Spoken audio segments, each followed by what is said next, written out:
Hello friends, welcome back to my YouTube channel Study Career Point. I hope you all are doing well. So start करते हैं। देखिए हमारी आज की class से जो मैंने आपके प्रीवियस ईयर के क्वेश्चन पेपर की सीरीज़ स्टार्ट की है, जिसमें जुलाई 2024 का क्वेश्चन पेपर मैंने स्टार्ट किया है।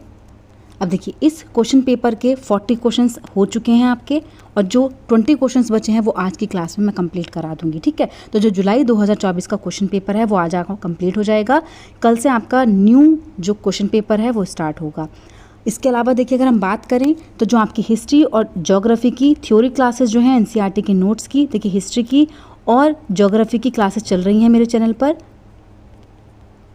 जो आपके एनसीईआरटी के नोट्स की हैं, तो ये क्लासेस भी आप मेरे चैनल पर जा करके देख सकते हैं। तो देखिए एनसीईआरटी के नोट्स भी आपके कवर हो रहे हैं, और इसके अलावा जो आपके प्रीवियस ईयर के क्वेश्चन पेपर हैं वो भी आपके साथ साथ मैं कंप्लीट करा रही हूँ। चलते हैं देखिए हमारे आज के सेशन पर। तो देखिए फर्स्ट क्वेश्चन यहाँ पर है।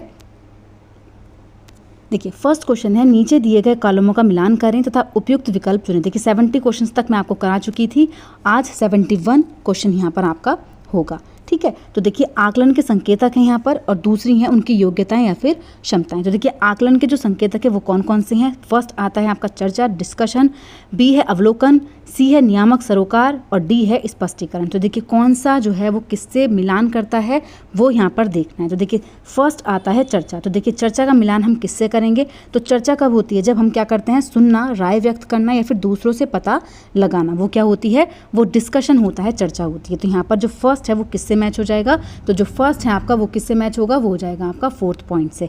इसके अलावा देखिए जो अवलोकन है, अवलोकन आपका किससे मैच होगा। तो अवलोकन हम कब करते हैं, रिपोर्टिंग, वर्णन, चित्र पठन और आरेखन के द्वारा हम क्या करते हैं, अवलोकन करते हैं। तो यहाँ पर जो बी होगा वो आपका किससे, 3rd से मैच हो जाएगा।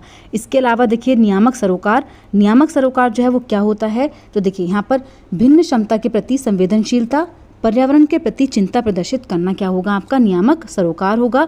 और स्पष्टीकरण जो है वो आपका लास्ट है, वो क्या हो जाएगा, तार्किक संबंध बनाना। क्या होगा, तार्किक संबंध बनाना। ठीक है, अब देखिए यहाँ पर इंग्लिश में भी एक बार देख लेते हैं, कुछ को हिंदी समझ में नहीं आती है ज़्यादा प्योर।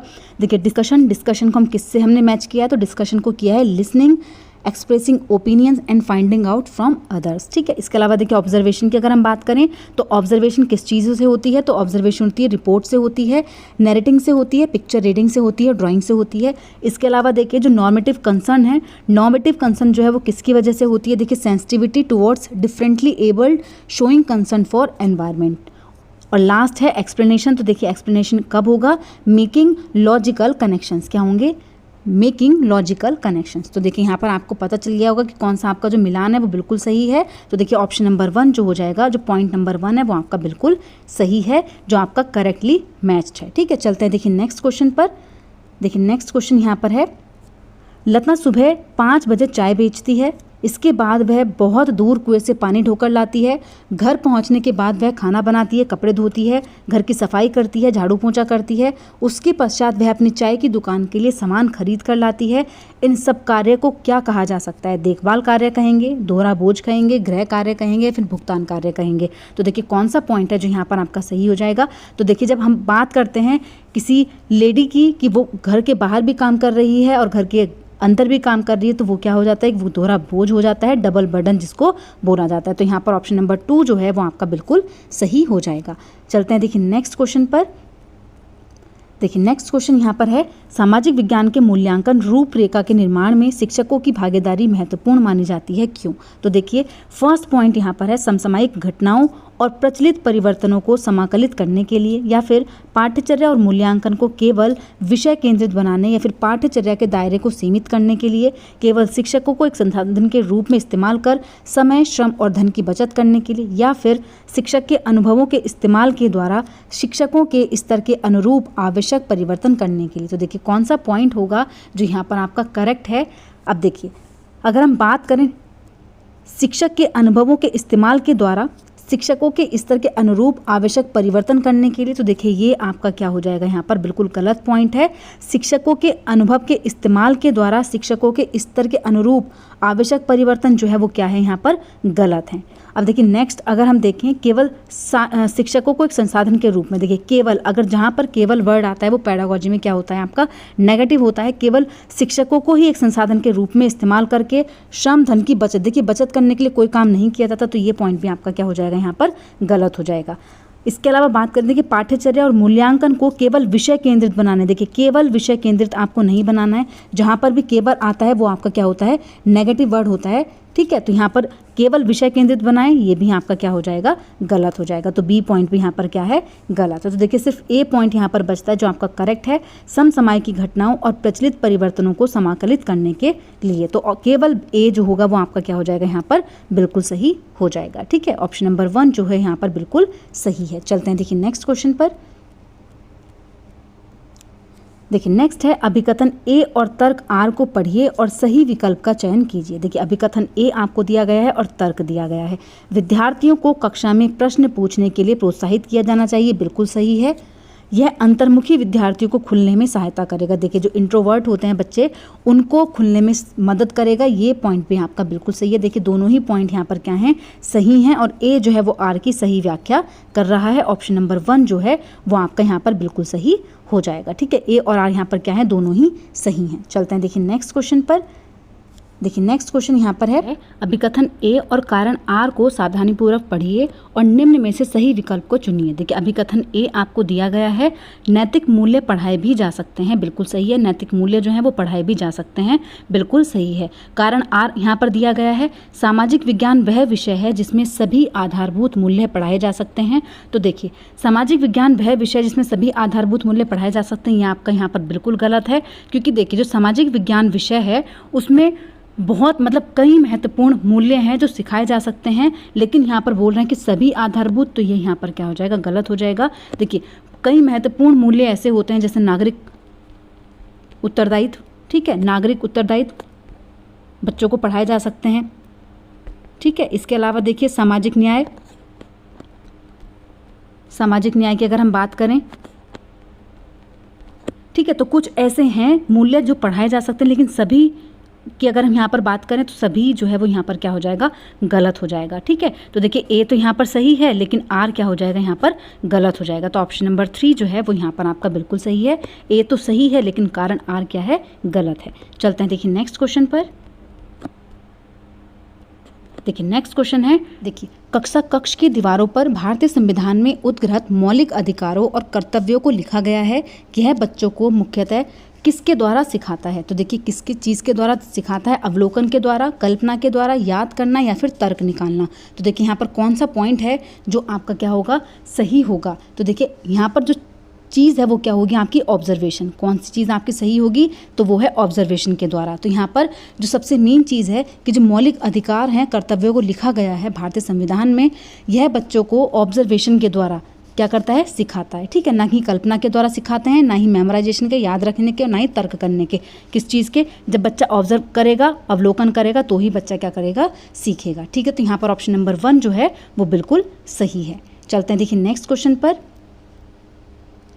देखिए नेक्स्ट है निम्न में से क्या एक परियोजना कार्य है जिससे छात्रों को प्रामाणिक वास्तविक दुनिया की समस्या समाधान के द्वारा अर्जित किया जा सकता है। तो देखिए कौन सा पॉइंट है, समालोचनात्मक सोच कौशल का विकास, विषयी ज्ञान और कौशल में सुधार, रचनात्मक और नवीनता में वृद्धि, या फिर सहयोग और टीम वर्क को बढ़ावा देना। तो देखिए कौन सा पॉइंट है जो यहाँ पर आपका बिल्कुल सही है, तो वो है समालोचनात्मक सोच कौशल का विकास। देखिए जो क्रिटिकल थिंकिंग होगी उस कौशल का जो है विकास यहाँ पर क्या है बिल्कुल सही है, ठीक है। तो कौन सा परियोजना कार्य होना चाहिए, समालोचनात्मक सोच कौशल का विकास यहाँ पर होना चाहिए। तो ऑप्शन नंबर 1 जो है वो बिल्कुल सही है। चलते हैं देखिए नेक्स्ट क्वेश्चन पर।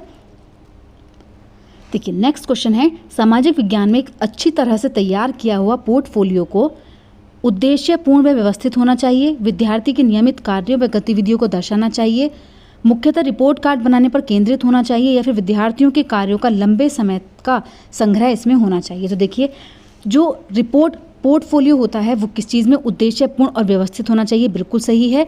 बच्चे की नियमित कार्यों और गतिविधियों को दर्शाना चाहिए, ये भी आपका बिल्कुल सही है। केवल रिपोर्ट कार्ड बनाने पर केंद्रित हो, तो देखिए ये पॉइंट आपका बिल्कुल गलत है। विद्यार्थी के कार्यों का लंबे समय का संग्रह होना चाहिए, ये भी आपका बिल्कुल सही है। ए, बी और डी पॉइंट बिल्कुल सही है। ऑप्शन नंबर 4 जो है वो यहाँ पर आपका बिल्कुल सही हो जाएगा। चलते हैं देखिए नेक्स्ट क्वेश्चन पर। देखिए नेक्स्ट क्वेश्चन है, आप अपने क्षेत्र के भूकंप पीड़ित व्यक्तियों की वास्तविक व सही स्थिति के बारे में जानकारी एकत्रित करने के लिए किस विधि का प्रयोग करेंगे। तो देखिए कौन सी विधि का यहाँ पर आप प्रयोग करेंगे, खोजबीन, सर्वेक्षण विधि, परियोजना विधि या फिर समस्या समाधान विधि। तो देखिए कौन सी विधि का आप यहाँ पर यूज़ करेंगे। तो यहाँ जो आपका सही आंसर हो जाएगा वो हो जाएगा सर्वे मेथड। क्या हो जाएगा, सर्वे मेथड। क्या करेंगे आप यहाँ पर, सर्वेक्षण विधि का यूज़ करेंगे। ठीक है, तो ऑप्शन नंबर 2 जो है वो आपका बिल्कुल सही है। चलते हैं देखिए नेक्स्ट क्वेश्चन पर। देखिए नेक्स्ट है, निम्न में से कौन सी मूल्यांकन विधि सबसे ज़्यादा उपयुक्त होगी जबकि छात्र छोटे छोटे समूह में काम कर रहे हों और छात्रों का अलग अलग मूल्यांकन करना हो। तो देखिए कौन सी विधि का यहाँ पर सबसे ज़्यादा यूज़ होगा, रूब्रिक्स का होगा, बहुविकल्पीय प्रश्न का होगा, मौखिक प्रस्तुतिकरण का होगा या फिर पोर्टफोलियो का होगा। तो देखिए जो सबसे बेस्ट है यहाँ पर, जो छोटे छोटे समूह में काम कर रहे हों और छात्रों का अलग अलग मूल्यांकन करना हो, तो कौन सी विधि का हम यूज़ करेंगे। तो देखिए यहाँ पर रूब्रिक्स भी आपका बिल्कुल सही है। इसके अलावा देखिए जो पोर्टफोलियो है ये भी आपका सही है। तो ए और डी जो है पॉइंट यहाँ पर आपका बिल्कुल सही है। कौन सा, ए और डी पॉइंट यहाँ पर आपका क्या हो जाएगा, बिल्कुल सही हो जाएगा, ऑप्शन नंबर 4। अब देखिए अगर यहाँ पर हम बात करें बहुविकल्पीय प्रश्न की, देखिए तो देखिए यहाँ पर जो है बहुविकल्पीय प्रश्न भी आपका बिल्कुल सही हो जाएगा। देखिए रूब्रिक्स भी बिल्कुल ठीक है, बहुविकल्पीय प्रश्न भी आपके सही है। तो देखिए ए पॉइंट भी आपका सही हो जाएगा, ए और बी पॉइंट भी सही है। इसके अलावा देखिए अगर हम रूब्रिक्स की और पोर्टफोलियो की बात करें तो ये पॉइंट भी आपका बिल्कुल सही है। तो इसीलिए देखिए बोर्ड ने यहाँ पर 2 आंसर माने हैं कि यहाँ पर 1 जो आपका ऑप्शन है वो भी सही होगा और जो 4th ऑप्शन है वो भी सही होगा। तो इसीलिए यहाँ पर आपको 1 मार्क्स दिया गया होगा, क्योंकि देखिए यहाँ पर फर्स्ट ऑप्शन भी बिल्कुल सही है और 4th ऑप्शन भी यहाँ पर बिल्कुल सही है। ठीक है, तो यहाँ पर देखिए रूब्रिक्स, बहुविकल्पीय प्रश्न और पोर्टफोलियो जो है वो आपका बिल्कुल सही आंसर है। चलते हैं देखिए नेक्स्ट क्वेश्चन पर। देखिए नेक्स्ट है, भारतीय संविधान के अनुसार इस प्रकार का आरक्षण समानता के अधिकार का उल्लंघन नहीं है। देखिए किस प्रकार का होगा, समान अवसर सुनिश्चित करने के लिए किसी के साथ विशेष व्यवहार अपनाना, जिन राज्यों से प्रतिनिधि या मंत्री चुनकर आते हैं उन राज्यों के लोगों को नौकरियां देना, भाई भतीजावाद के आधार पर रोजगार सुनिश्चित करना या फिर राजनेताओं के सगे संबंधियों को नौकरी देना। तो देखिए कौन सा है जो समानता के अधिकार का उल्लंघन नहीं है, पूछा है यहाँ पर। देखिए नहीं है, कौन सा है जो उल्लंघन नहीं है। तो कौन सा पॉइंट यहाँ पर आपका सही हो जाएगा। तो देखिए ऑप्शन नंबर 1 जो है वो बिल्कुल सही है, समान अवसर सुनिश्चित करने के लिए किसी के साथ विशेष व्यवहार अपनाना। अब देखिए जिन राज्यों में प्रतिनिधि या मंत्री चुनकर आते हैं उन राज्य के लोगों को नौकरियां देना, ये भी क्या है आपका समानता के अधिकार का उल्लंघन करता है। भाई भतीजावाद ये भी उल्लंघन करता है। सगे संबंधियों को नौकरी देना ये भी आपका क्या है, समानता के अधिकार का उल्लंघन करता है। लेकिन जो ऑप्शन नंबर 1 है वो यहाँ पर क्या है, बिल्कुल सही है। चलते हैं देखिए नेक्स्ट क्वेश्चन पर। देखिए नेक्स्ट है, निम्न में से कौन आलोचनात्मक चिंतन कौशल को विकसित करने का अवसर प्रदान करता है। तो देखिए कौन सा पॉइंट है। फर्स्ट पॉइंट देखते हैं, शाहजहानाबाद ने मुगल शहर तैयार करने में जो यमुना है, यमुना ने क्या भूमिका निभाई। तो देखिए यमुना ने क्या भूमिका निभाई, क्वेश्चनिंग यहाँ पर की जा रही है, क्रिटिकल थिंकिंग का यूज़ हो रहा है। तो ये ऑप्शन नंबर जो क्या हो गया, देखिए नेक्स्ट क्वेश्चन यहाँ पर है, निम्न में से कौन आलोचनात्मक चिंतन कौशल को विकसित करने का अवसर प्रदान करता है। तो देखिए फर्स्ट पॉइंट है, शाहजहानाबाद में मुगल शहर तैयार करने में यमुना ने क्या भूमिका निभाई। तो देखिए क्या, क्यों, कैसे क्वेश्चन यहाँ पर हो रहा है। तो देखिए आलोचनात्मक चिंतन कौशल का विकास हो रहा है। तो ऑप्शन नंबर 1, तो देखिए जो ए पॉइंट है वो आपका बिल्कुल सही है। प्रेस वार्ता का प्रयोजन है, सरकार क्या कर रही है इस पर सूचना प्राप्त करने में प्रेस वार्ता कैसे या किस प्रकार आपकी सहायता करती है। तो देखिए यहाँ पर भी आपका क्रिटिकल थिंकिंग का यूज़ हो रहा है। इसके अलावा देखिए निर्दर्शी उदाहरणों के साथ बाज़ारों में अंतर कीजिए। देखिए बाज़ारों में अंतर आपको करना है, तो ये यहाँ पर कोई भी क्रिटिकल थिंकिंग आपकी यूज़ नहीं हो रही है। एक लोक सेवक के लिए यह आवश्यक है कि वे राजनीतिक रूप से तटस्थ हो, व्याख्या करें, बिल्कुल सही है। जल की आवश्यकता, देखिए जो जल की उपलब्धता है वस्ती प्रतिरूप को प्रभावित करने का एक मुख्य कारक है, चर्चा करें। तो देखिए यहाँ पर भी चर्चा आपको करनी है, तो ये पॉइंट भी आपका बिल्कुल सही है। तो यहाँ पर देखिए ऑप्शन नंबर 3 बिल्कुल सही हो जाएगा। ए, बी, डी और ई पॉइंट आपके सही हैं, केवल सी को छोड़ करके। ठीक है, तो ऑप्शन नंबर 3 जो है वो यहाँ पर आपका क्या है, बिल्कुल सही है। चलते हैं देखिए नेक्स्ट क्वेश्चन पर। देखिए नेक्स्ट है, ग्रामीण भारत में एक बड़ी संख्या में जो लोग भूमिहीन हैं जबकि उनकी जीविका का मुख्य स्रोत कृषि है, क्या कहलाते हैं। सीमांत कृषि किसान होते हैं, कृषि मजदूर होते हैं, प्रवासी श्रमिक मजदूर होते हैं या फिर छोटे किसान होते हैं। तो देखिए ग्रामीण भारत में एक बड़ी संख्या में जो लोग भूमिहीन हैं उनके बारे में यहाँ पर बात हो रही है। तो कौन सा पॉइंट है देखिए जो यहाँ पर सही होगा। तो देखिए जो अपनी जीविका, जिनका मुख्य स्रोत क्या है, कृषि है, और जो क्या है, भूमिहीन लोग हैं, उनको हम क्या बोलेंगे? तो देखिए प्रवासी श्रमिक मजदूर उनको कहा जाएगा। तो एक पॉइंट तो आपका ये सही हो जाएगा। इसके अलावा जो नेक्स्ट है वो है कृषीय मजदूर। क्या है? कृषीय मजदूर। तो देखिए यहाँ पर बी और जो सी पॉइंट है वो आपका बिल्कुल सही है। इसके अलावा देखिए छोटे किसान गलत है, सीमांत किसान ये भी आपके गलत है। सीमांत किसान किसको कहा जाता है? देखिए जिनके पास ज़मीन का छोटा हिस्सा होता है उनको सीमांत किसान कहते हैं। लेकिन यहाँ पर क्या है कि यहाँ तो भूमिहीन है लोग, तो इसीलिए यहाँ पर जो सही आंसर है वो हो जाएगा आपका बी और सी पॉइंट। ठीक है, तो यहाँ पर बी और सी सही है। ऑप्शन नंबर 2 जो है वो बिल्कुल सही है। चलते हैं देखिए नेक्स्ट क्वेश्चन पर। भारतीय संविधान में स्वतंत्रता, समानता और बंधुत्व के विचार के लिए गए थे अमेरिकन क्रांति से, फ्रांसीसी क्रांति से, रूसी क्रांति से और मैग्ना कार्टा से। तो देखिए जो स्वतंत्रता, समानता और बंधुत्व के विचार है वो किसके संविधान से लिए गए थे? तो यहाँ पर कौन सा पॉइंट है जो सही है? तो फ्रांसीसी से लिए गए थे। ऑप्शन नंबर 2 जो है वो बिल्कुल सही है। चलते हैं देखिए नेक्स्ट पर। निम्न में से कौन सी स्थिति किसी विद्यालय में लिंग तटस्थ वातावरण का उदाहरण है? तो देखिए कौन सा है जो लिंग तटस्थ वातावरण का उदाहरण है? लड़कियों के एक समूह द्वारा रंगोली बनाना, लड़कों के समूह द्वारा वार्षिकोत्सव में मदद करना, लड़कियों के समूह द्वारा नृत्य प्रतियोगिता की तैयारी करना, लड़कों के समूह द्वारा अतिथियों के लिए जलपान की व्यवस्था करना। तो देखिए कौन सा पॉइंट है जो यहाँ पर आपका सही है? तो देखिए लड़कों के समूह द्वारा वार्षिकोत्सव में मदद करना बिल्कुल सही है। इसके अलावा लड़कों के समूह द्वारा अतिथियों के लिए जलपान की आवश्यकता व्यवस्था करना, ये भी पॉइंट आपका बिल्कुल सही है। इसके अलावा देखिए लड़कियों के समूह द्वारा रंगोली बनाना और लड़कियों के समूह द्वारा नृत्य प्रतियोगिता, ये क्या है आपका? ये लिंग भेदभाव है। लेकिन यहाँ पर क्या है? तटस्थ वातावरण का उदाहरण कौन सा है? तो वो है बी और डी। ऑप्शन नंबर 4 जो है वो यहाँ पर आपका बिल्कुल सही है। ठीक है, ऑप्शन नंबर 4 यहाँ पर सही है। चलते हैं देखिए नेक्स्ट क्वेश्चन पर। भारत के किस क्षेत्र में आदिवासी समुदायों की सघनता सबसे अधिक है? देखिए कौन से क्षेत्रों में है? उत्तर भारत में है, दक्षिण भारत में है, पूर्वी भारत में या फिर पश्चिम भारत में? तो देखिए जो आदिवासी समुदाय हैं वो सबसे ज़्यादा कहाँ पर देखने को आपको मिलेंगे? पूर्वी भारत में। कहाँ पर? पूर्वी भारत में। ऑप्शन नंबर 3 जो है वो यहाँ पर आपका क्या है? बिल्कुल सही है। चलते हैं देखिए नेक्स्ट क्वेश्चन पर। देखिए नेक्स्ट क्वेश्चन यहाँ पर है, निम्नलिखित कथनों पर विचार कीजिए और सही विकल्प को चुनें।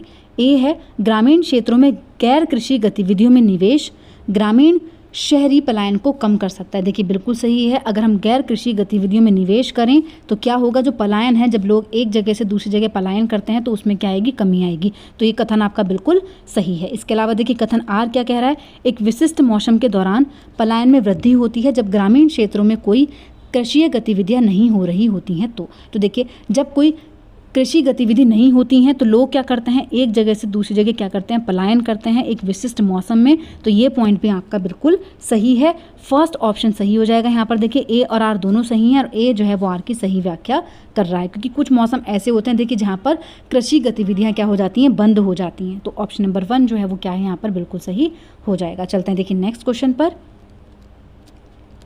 देखिए नेक्स्ट क्वेश्चन यहाँ पर है, विविधता विषय पर कार्य देने हेतु एक अध्यापिका अपनी कक्षा के 30 विद्यार्थियों को छोटे छोटे समूह में बांटना चाह रही है।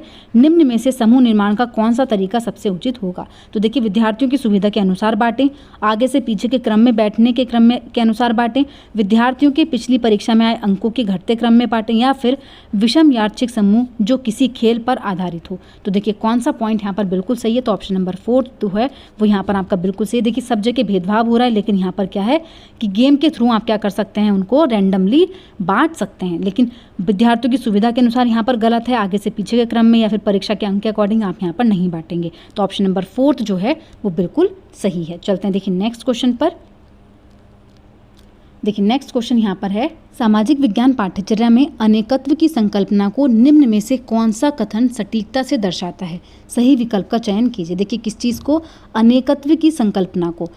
एकल विचारधारा की प्रमुखता, अनेक परिप्रेक्ष्यों और विविध दृष्टिकोण को सम्मिलित करना, सामाजिक विज्ञान में कुछ परिप्रेक्ष्यों का निष्कासन, या फिर सामाजिक विज्ञान पाठ्यचर्या सामग्री में कठिन भाषा का प्रयोग। तो देखिए एकल विचारधारा की प्रमुखता बिल्कुल गलत है, कुछ परिप्रेक्ष्यों का निष्कासन ये भी आपका गलत है, कठिन भाषा का प्रयोग हम यहाँ पर नहीं करेंगे। जो ऑप्शन नंबर 2 है वो आपका बिल्कुल सही है, अनेक परिप्रेक्ष्यों और विविध दृष्टिकोणों को सम्मिलित करना। ठीक है, तो ऑप्शन नंबर 2 जो है वो यहाँ पर आपका बिल्कुल सही है। चलते देखिए नेक्स्ट और लास्ट क्वेश्चन है आज का। क्वेश्चन पेपर आपका कंप्लीट हो जाएगा। जो जुलाई 2024 में आपका क्वेश्चन पेपर हुआ है वो सारा आज आपका यहाँ पर कंप्लीट हो जाएगा।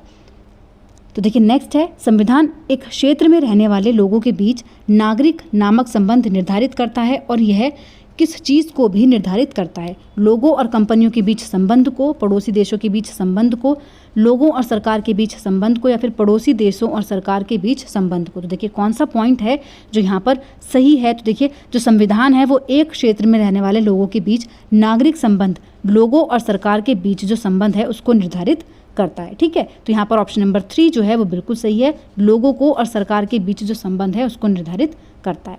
ठीक है, तो देखिए आज की क्लास आपकी यहीं पर कंप्लीट होती है। जो जुलाई 2024 का आपका क्वेश्चन पेपर था वो आज मैंने कंप्लीट करा दिया है। तो देखिए प्रीवाइज क्यूज आपके ऐसे ही चलते रहेंगे एग्जाम तक। इसके अलावा जो देखिए आपकी एनसीईआरटी की क्लासेस हैं वो भी आपकी कंटिन्यूसली चल रही हैं। तो प्रीवियस ईयर के क्वेश्चन पेपर भी देखिए आपके चल रहे हैं, थ्योरी क्लासेस भी चल रही हैं। तो जो बच्चे एसएसटी पेपर 2 के लिए तैयारी कर रहे हैं, सीटेट के एग्जाम की, उनके लिए ये क्लासेस बहुत ज़्यादा बेनिफिशियल होने वाली हैं। तो इसलिए रेगुलर क्लासेस देखते रहिए और अपने एग्जाम की तैयारी को और बेहतर करते रहिए। ठीक है, तो आज की क्लास आपकी यहीं पर कंप्लीट होती है। अगर आपको मेरी क्लास अच्छी लगी हो तो प्लीज़ मेरे चैनल को लाइक करें, सब्सक्राइब करें और शेयर करें। ऐसे ही और वीडियोज़ के लिए मेरे चैनल पर बने रहिए।